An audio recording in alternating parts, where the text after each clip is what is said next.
를 금요 성령 기도회 오신 성도님들을 주님의 이름으로 환영합니다.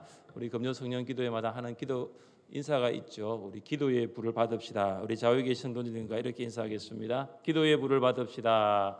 기도의 불을 받읍시다. 오늘 밤 하나님께 주실 기도의 불을 받을 수 있기를 주님의 이름으로 축복합니다. 여러분은 어떤 스포츠를 좋아하시나요? 야구를 좋아하십니까? 농구를 좋아하십니까? 아니면 축구를 좋아하십니까? 아무것도 안 좋아하십니까?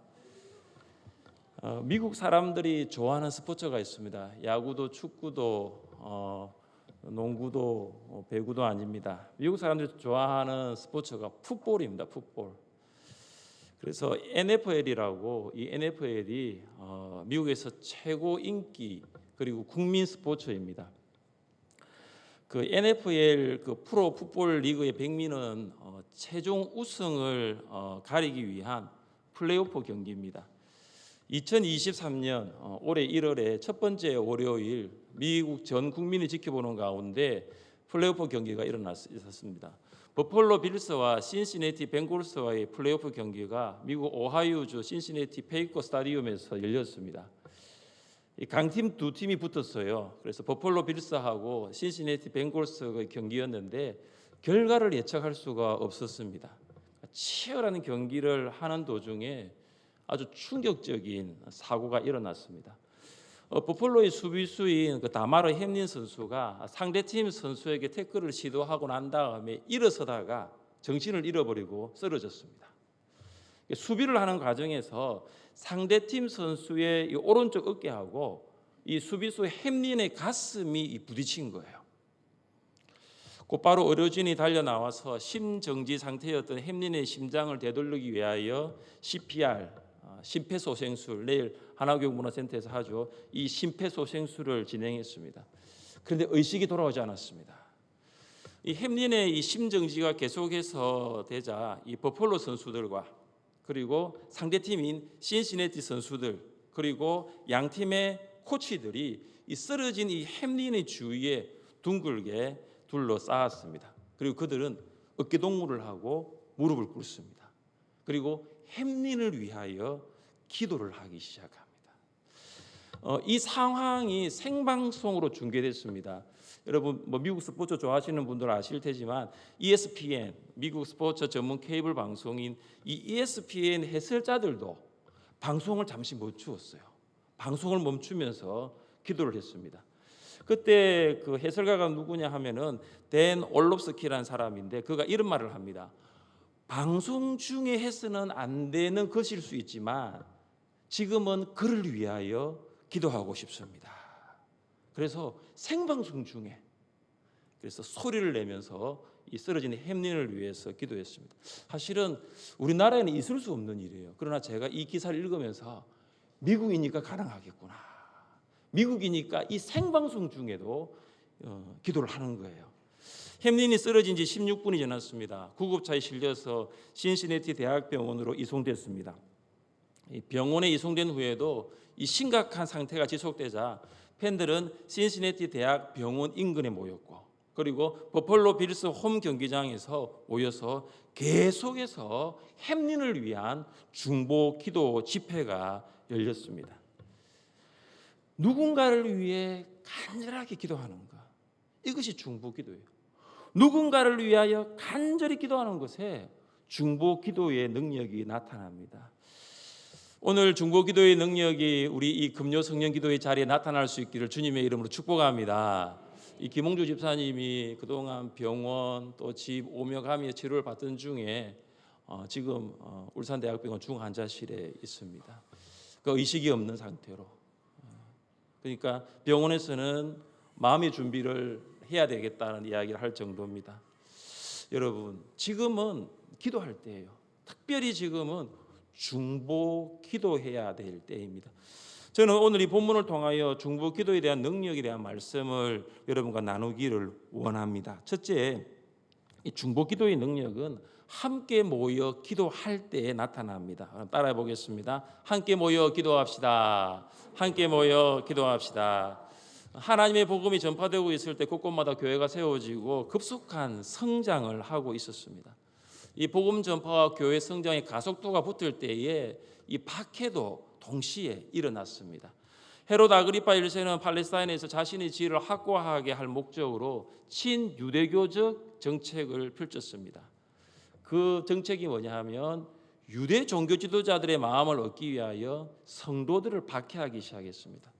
헤롯은 가장 먼저 사도 야고보를 잡았습니다. 그리고 그를 처형하였습니다. 유대인들이 이것을 기뻐하자 정치적 자신감을 얻은 이 헤롯은 이제 베드로까지 죽이려고 그를 감옥에 가두었습니다. 헤롯은 이 초대교회 지도자인 베드로마저 죽인다면 유대 종교 지도자들로부터 전폭적인 지지를 얻을 수 있다라고 생각을 하였습니다. 헤롯은 베드로가 절대로 도망가지 못하도록 하기 위하여 16명의 군인들이 6시간씩 교대로 베드로를 지키도록 명령하였습니다. 베드로의 양손은 쇠사슬에 묶였고 또 그 양손은 두 군인들에게 연결되어 있었습니다. 그리고 다른 군인들은 문 밖에서 옥을 지키고 있었습니다. 당시는 제수 한 사람이 한 군인에게만 쇠사슬에 매는 것이 보통이었는데 지금 베드로에게는 2명의 군인이 묶여 있으니 베드로는 사실상 완전히 봉쇄된 것과 같습니다. 베드로가 옥에 갇혔을 때에 초대교회 성도들이 무엇을 하였습니까? 우리 5절을 함께 읽겠습니다. 5절입니다. 이에 베드로는 옥에 갇혔고 교회는 그를 위하여 간절히 하나님께 기도하더라. 아멘. 베드로는 옥에 갇혔고 교회는 그를 위하여 간절히 하나님께 기도하더라. 베드로가 옥에 갇혔을 때에 교회는 베드로를 위하여 간절히 기도하였습니다. 왜냐하면 베드로의 체포는 곧 교회의 위기로 판단하였기 때문입니다. 이미 사도 야고보가 처형되었으니 베드로도 역시 처형을 피할 수 없는 위기가 온 것입니다. 사람이 위기에 직면하면 할 수 있는 것이 많지 않아 보입니다. 또한 위기에 직면하며 어떤 일을 해야 할지 생각이 나지 않을 때가 참 많습니다. 그러나 여러분, 사람들은 그렇지만 성도라면 성도가 위기에 직면했을 때는 아무 일도 할 수 없는 것이 아니라 할 수 있는 일이 있습니다. 그것이 무엇입니까? 기도죠. 기도예요. 여러분, 기도는 위기를 기회로 바꾸는 능력임을 믿으시기를 바랍니다. 그걸 알았어요. 초대교회 성도들은 지금이 위기라는 것을 알았습니다. 그러나 또 동시에 지금이 바로 기회라는 것을 알았어요. 위기를 기회로 바꾸는 그 사이에 있는 매개가 뭐냐면 기도라는 거예요. 여러분 본문 5절 다시 한번 보십시오. 이에 베드로는 옥에 갇혔고 교회는 그를 위하여 간절히 하나님께 기도하더라. 이 사도행전의 저자 누가는 베드로가 옥에 갇혔을 때 성도들이 베드로를 위하여 간절히 기도하더라고 기록한 것이 아니라 교회가 그를 위하여 간절히 기도하더라 그랬습니다. 성도들이라고 말하지 않고 교회가 그를 위하여 간절히 기도하더라고 했습니다. 왜 그랬을까요? 누가가 그걸 몰랐을까요? 왜 누가는 교회가 베드로를 위하여 간절히 하나님께 기도하였다라고 하였을까요? 교회가 바로 기도하는 공동체이기 때문입니다. 교회가 기도하는 공동체입니다. 여러분, 교회는 전도하기 전에 먼저 기도가 있었고 교회는 가르치기 전에 먼저 기도가 있었어요. 여러분, 초대교회 예루살렘 교회의 시작은 기도였습니다. 교회의 시작은 기도에 있었습니다. 초대교회가 시작되기 전에 120명의 성도들이 다락방에 모여서 함께 뭐 했죠? 기도했어요. 함께 기도했습니다. 그들이 함께 기도했을 때 성령이 강림하고 교회가 시작이 되었습니다. 120명의 성도들은 알고 있습니다. 교회는 기도하는 공동체구나. 교회가 기도하기를 쉬면 안 되는구나. 교회는 위기를 만났을 때마다 기도해야 되겠구나. 초대교회 성도들, 예루살렘 교회 성도들은 알았습니다. 교회가 복음을 전하지 못하도록 위협을 받았을 때도 그들은 모여서 함께 기도했습니다. 같이 한번 읽겠습니다. 주여 이제도 그들의 위협함을 굽어보시옵고 또 종들로 하여금 담대히 하나님의 말씀을 전하게 하여 주시오며 손을 내밀어 병을 낫게 하시옵고 표적과 기사가 거룩한 종 예수의 이름으로 이루어지게 하옵소서. 아멘. 성도들이 함께 모여 기도했습니다. 유대 종교 지도자들이 복음을 전하지 말라라고 위협을 가했어요. 그런데 성도들이 모여서 기도했습니다. 모여서 기도했을 때 성령으로 충만함을 받았습니다. 담대하게 복음을 전했습니다. 복음을 전할 수 없었던 위기가 오히려 기도를 통하여 복음을 더 담대하게 전할 수 있는 기회로 바뀌게 된 것이죠. 사랑하는 성도 여러분, 함께 모여 기도하면 위기가 기회로 바뀌는 이 중보 기도의 능력을 경험하게 될 줄 믿습니다. 물론 혼자도 기도할 수 있습니다. 혼자도 중보 기도할 수 있습니다. 그러나 여러분, 초대교회는 모든 교회의 롤 모델이에요. 초대교회는 혼자 기도하는 것이 아니라 함께 모여 기도했습니다. 중보 기도할 때마다 함께 모였습니다. 사실 지금처럼 모이는 것이 쉽지 않았습니다. 왜 쉽지 않았을까요? 모이는 장소까지 차편이 없어서 쉽지 않았을까요? 비가 오고 바람이 불어서 모이는 것이 어려웠을까요? 왜 초대교회 성도들이 모이는 것이 쉽지 않았을까요? 그들이 모이면 그리스도인이라는 것이 밝혀지게 됩니다. 그러면 그들도 박해를 받게 되는 거죠. 이것을 알고 있었던 히브리서 기자는 이것을 알고 있음에도 불구하고 그들에게 이렇게 권면하였습니다. 우리 같이 한번 읽어보겠습니다. 모이기를 패하는 어떤 사람들의 습관과 같이 하지 말고 오직 그나여 그날이 가까움을 볼수록 더욱 그리하자. 알고 있었어요. 모이면 그리스도인으로 드러나고 그러면 박해를 받는다는 걸 알고 있었지만 히브리서 기자는 뭐라고 말합니까? 모일 수 없는 위기의 상황이라도 모이기에 힘을 쓰라는 거예요. 모이기에 힘을 쓰라고 강조하고 있습니다. 여러분은 주일 주부에 실리는 이 기도의 광고를 아마 보실 텐데 그 기도의 광고를 어떻게 생각하십니까? 이런 기도의 광고가 실리죠. 주중 기도회에 참석하여 교회와 나라를 위하여 기도하는 재직들이 됩시다. 주일 예배 봉사자 및 교사들은 토요일 새벽 기도에 참석하여 기도로 주일을 준비합시다. 저는 이걸 보면서 마음이 무거웠어요. 왜냐? 기도도 광고해야 되는구나 라는 거죠. 그리고 또 하나는 더 무겁습니다. 기도를 광고해도 그것을 광고로 보고 넘어가는 성도들이 있다라는 거죠. 나와는 상관이 없다라는 거예요. 여러분, 기도는 광고가 아닙니다. 광고해서 모이라는 것은 이건 말이 안 되잖아요. 기도를 결코 광고가 될 수 없는 것입니다. 여러분, 기도하는 곳에 함께 모일 수 있기를 주님의 이름으로 축복합니다. 여러분, 함께 모여 기도해 보십시오. 함께 모여 기도할 때에 위기가 기회로 바뀌는 중보 기도의 능력을 경험하게 될 줄 믿습니다. 둘째, 중보 기도의 능력은 간절히 기도할 때 나타납니다. 우리 옆에 사람과 한번 인사하겠습니다. 간절히 기도합시다. 간절히 기도합시다. 이 초대교회 성도들은 베드로를 위하여 어떻게 기도했냐면 간절히 기도했습니다. 여기 간절이라는 말은 모든 열정을 쏟는 거예요. 모든 열정을 쏟는 거예요. 모든 힘을 다 쏟는 것입니다. 그래서 이 간절한 기도는 다른 말로 생명을 건 기도예요. 생명을 건 기도, 생사를 건 기도, 생사를 건 기도가 간절한 기도입니다. 여러분, 초대교회 성도들의 입장이 되어 보십시오. 그냥 기도했겠습니까? 정말로 생명 걸고 목숨 걸고 생사 걸고 베드로를 위하여 기도했지 않겠습니까? 헤롯이 베드로를 처형하기 전날 밤이었습니다. 두 군인은 베드로 양옆에 한 사람씩 각각 베드로와 묶여 있습니다. 그리고 다른 군인들은 문 밖에서 옥을 지키고 있습니다. 베드로가 살아날 가능성은 거의 없습니다. 정말로 위기입니다. 절체절명의 위기입니다. 초대교회 성도들이 간절히 하나님께 베드로를 위하여 중보기도하였습니다. 기도 외에는 길이 없다는 것이죠. 기도 외에는 베드로가 풀려날 수 있는 방법이 없다는 것을 그들이 알았습니다. 기도 외에는 어떻게 할 수 있는 일이 없었던 것입니다. 교회가 베드로를 위하여 간절히 기도하고 있을 때에 하나님께서 주의 사자를 보내어 자고 있는 베드로를 깨웁니다. 천사가 베드로의 옆구리를 칩니다. 천사가 베드로의 옆구리를 얼마나 세게 쳤는지 그 정도로 베드로가 잠에 빠져 있었어요. 천사가 급히 일어나라고 말합니다. 쇠사슬이 베드로의 손에서 벗겨집니다. 베드로는 천사의 명령대로 띠를 띠고 신을 신고 겉옷을 입습니다. 잠에 아직 깨어나지 못한 베드로는 이것이 꿈인지 또 이것이 참인지를 몰랐습니다. 베드로는 천사를 따라 가고 있었지만 그것이 실제로 일어나는 일인지 알지 못했어요.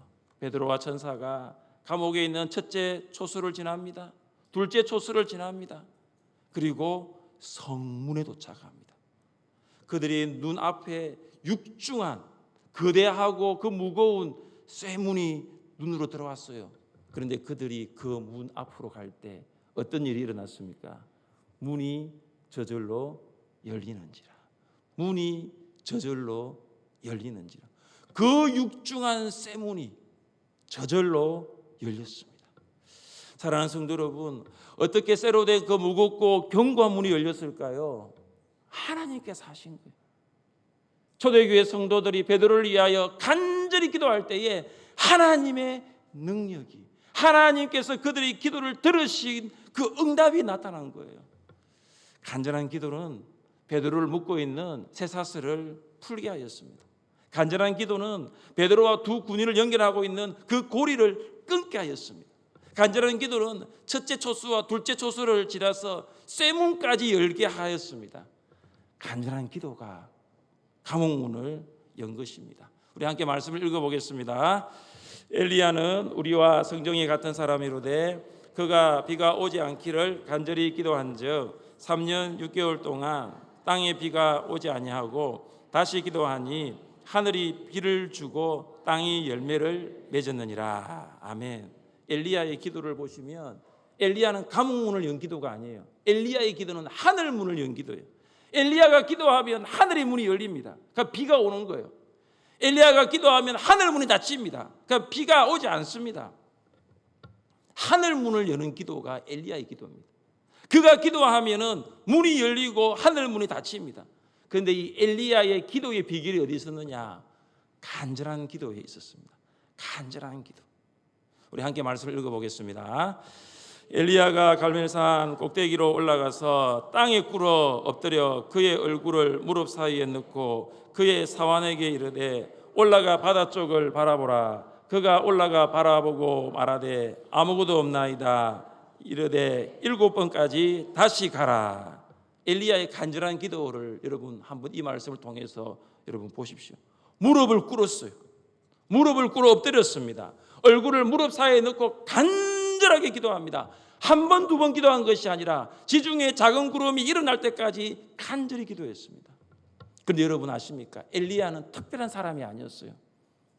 우리와 성정이 같은 사람이었습니다. 우리와 마찬가지로 괴로움을 느끼는 사람, 우리와 마찬가지로 정말로 마음의 고통을 느끼는 사람이었어요. 그가 이세벨의 그 말을 듣고 176km를 걸어서 도망칠 정도로 엘리야는 연약했습니다. 그 연약한 인간이 엘리야예요. 그런데 엘리야에게는 왜 하늘문이 열리는 기도의 응답이 있고 왜 우리에게는 그런 기도의 응답이 없습니까? 차이가 한 가지밖에 없어요. 똑같은 사람이라고 했잖아요. 그런데 차이가 한 가지가 있습니다. 엘리야는 간절히 기도하였고 우리는 그러지 않는 거예요. 우리는 그러지 않는 거죠. 그러니까 우리는 하늘문이 열리는 그런 기도를 우리는 경험하지 못하는 거예요. 사랑하는 성도 여러분, 초대교회 성도들은 베드로를 위하여 간절히 하나님께 기도했습니다. 여러분 누구를 위하여 간절히 기도하였습니까? 여러분 지금까지 살아오면서 여러분 누구를 위하여 그렇게 간절히 여러분 열정을 쏟고 힘을 쏟고 에너지를 쏟으며 간절히 기도했던 적이 언제입니까? 여러분 요즘은 누구를 위하여 간절히 기도하고 있습니까? 여러분 VIP들을 위하여 간절히 기도하십시오. 저는 이 본문을 읽으면서 마치 VIP들이 세속화라는 감옥에 갇혀 있어요. 세속화라는 감옥. 그리고 VIP들이 욕망의 쇠사슬에 매여 있습니다. 그리고 마귀의 노예로 살아가고 있어요. 세속화라는 이 성난 물결이 VIP의 영혼을 뜯고 있고 물질과 성과 미디어는 VIP의 영혼을 죽음으로 몰아가고 있습니다. 그러나 VIP들이 스스로 이 욕망의 쇠사슬을 자력으로 풀고 세속화라는 감옥에서 끌어놓을 수는 없어요. 어떻게 하면 VIP의 영혼이 참 자유와 기쁨을 누릴 수 있을까요? 그것은 여러분의 기도예요. 여러분의 중보 기도. 우리가 함께 모여 VIP를 위하여 간절히 기도할 때에 VIP들을 옥죄고 있는 욕망의 쇠사슬이 벗겨지고 그 세속화라는 감옥에서 나오게 될 줄 믿으시기를 바랍니다. 또 한 가지, 여러분, 선교사님들을 위하여 간절히 기도하십시오. 하나님께서는 우리가 드리는 중보 기도를 통하여 선교사님들을 보호하시고 인도하십니다. 웨슬리 듀웰이 쓴 기도로 세계를 움직이라는 책에 실린 실제적인 이야기인데요.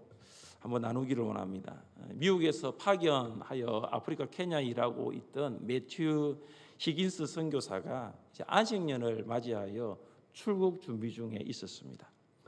케냐의 시골인 나이로비에서 오다가 마우마우라는 지역을 통과를 하는데 차가 그만 고장이 났습니다. 차를 아무리 고치려고 해도 고칠 수가 없었습니다. 그래서 차에서 밤을 지낼 수밖에 없었습니다. 그 지역이 위험해서 걱정이 되기는 했지만 이 매튜 히긴스 선교사님과 그의 가족은 기도하고 평안하게 하룻밤을 보냈습니다. 그 이튿날 이제 케냐 나이로비에 무사히 도착했습니다. 그런데 그 나이로비에 잠깐 머무는 동안에 어떤 선교사님이 그에게 이런 이야기를 합니다. 선교사님, 마우마우 지역을 통과할 때에 16사람들과 같이 있지 않았나요? 선교사님 말합니다. 네, 16사람요? 아니요, 우리는 우리 가족밖에 없었는데요. 그 질문을 한 선교사님이 그래요? 누가 와서 이런 이야기를 하더라고요. 선교사님이 그 16사람들에게 이렇게 둘러싸여져 있다는 이야기를 하더라고요.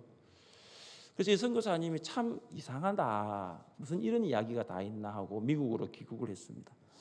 이 선교사님이 여러 교회를 순회하면서 이제 선교복을 하는 가운데 텍사스의 어떤 교회를 갔습니다. 선교복가 다 끝나고 난 다음에 그 교회 성도님 한 분이 와서 이렇게 묻습니다. 선교사님, 혹시 몇 달 전에 선교지에서 무슨 일이 있지 않았습니까? 생각해 보니 그때가 이제 나이로비로 안식년을 시작하러 오던 때였습니다. 바로 마우마우 지역에서 하룻밤을 지냈던 그 밤이었습니다. 근데 선교사님이 그날 밤요, 차가 고장이 나가지고 제가 그 마우마우에서 밤을 보냈습니다. 하룻밤을 지새웠습니다. 근데 왜 그렇습니까? 왜 그렇게 말씀하십니까? 선교사님, 그날 밤 저희 교회에서 예배가 끝난 후에 그때 제 마음이 선교사님이 너무 생각이 났습니다. 제 마음에 뭔가 부담이 하나 생겼습니다. 그래서 제가 이런 간구를 했습니다. 예배가 마친 후 매튜 히긴스 선교사 가족을 위해 기도할 성도님들은 선교실로 와주시면 함께 기도하겠습니다. 그래서 그때 선교실에서 모여서 기도를 했는데 그때 기도했던 성도들이 바로 16명이었습니다. 사랑하는 성도 여러분, 오늘 우리가 기도하면 아까 제가 설교 시작하면서 말씀드렸던 대학병원 중환자실에 계신 김홍주 집사님 가운데도 하나님의 능력이 나타나는 거죠. 수요일에 우리 박종국 집사님이 삼성병원에 신장암 수술하러 올라가시는데 신장입니다. 신장수 올라가시는데 그곳에도 하나님이 또 함께 하시는 거예요. 지금 우리 성도님들이 교통사고다 또 암 수술이다 이런 병들이 너무나 많아요. 너무 많고 지금 정말로 초원 목장에서 지금은 이 중보기도 할 때입니다. 사랑하는 성도 여러분 중보기도의 능력을 신뢰하십니까? 오늘 금요 성령 기도에 잘 오셨습니다. 오늘 함께 모였습니다. 우리가 오늘 함께 모여 간절히 기도할 때에 중보기도의 능력이 나타날 줄 믿습니다. 원하는 것은 오늘뿐만 아니에요. 오늘 밤뿐만 아니에요. 우리가 기도할 제목이 너무나 많아요. 지금 유치부부터 지금 미얀마, 인도네시아 단기 선교까지 기도할 제목이 너무나 많습니다. 여러분 기도 카드에 보시면 여러분 부서마다 3가지씩 기도 제목이 있습니다. 여러분 정말로 7월과 8월은 집중하여서 중보 기도해야 될 때입니다. 오늘뿐만 아니라 여러분 기도의 시간마다 함께 모여서 간절히 기도하여 이 중보 기도의 능력을 경험할 수 있기를 주님의 이름으로 축복합니다. 시간 자리에 일어나셔서 우리 장팀 나오시고요. 찬양합시다. 당신